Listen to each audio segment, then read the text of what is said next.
It's all coming together now with this drywall going up. Let's get into it.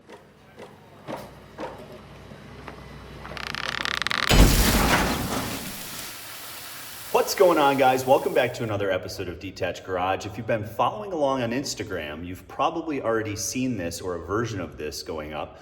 But the cool thing is I'm gonna take you through the process and some tips and tricks that you wanna look out for and make sure you tell your contractor. So let's flip the camera around. We'll get a little tour going. We've got drywall hung and mud and tape done for most of the garage. They're probably coming back today to sand and also finish a little bit of mudding taping. So let's flip the camera around and we'll take you on this tour.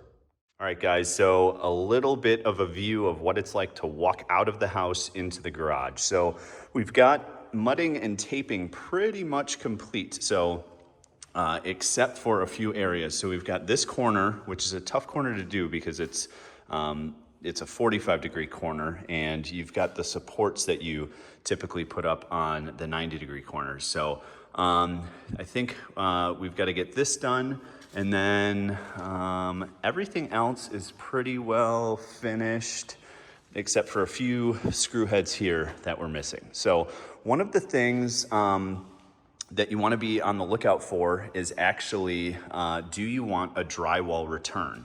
So this cavity specifically on the door here has drywall coming back on the top and on the sides. For the windows up here, you can see the bare studs.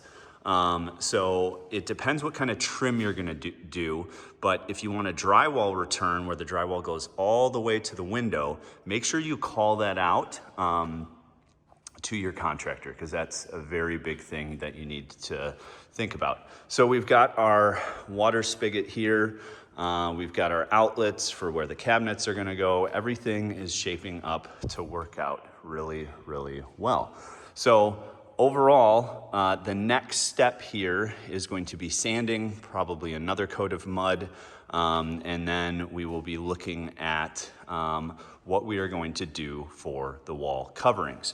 So again, tips, make sure you call out what kind of corners you want. Here's some more of the support material for the corners themselves. Do you want the rounded corners? Do you want the 90-degree corners?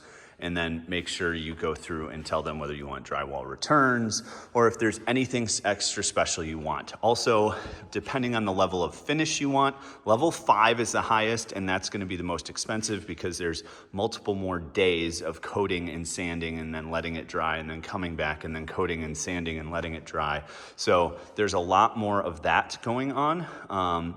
So pick what level you want. We're not even going to do a texture. This is a garage. It doesn't need to be, dead perfect. And we're going to put stuff in front of the wall anyway. So, but super excited with how this is turning out and looking.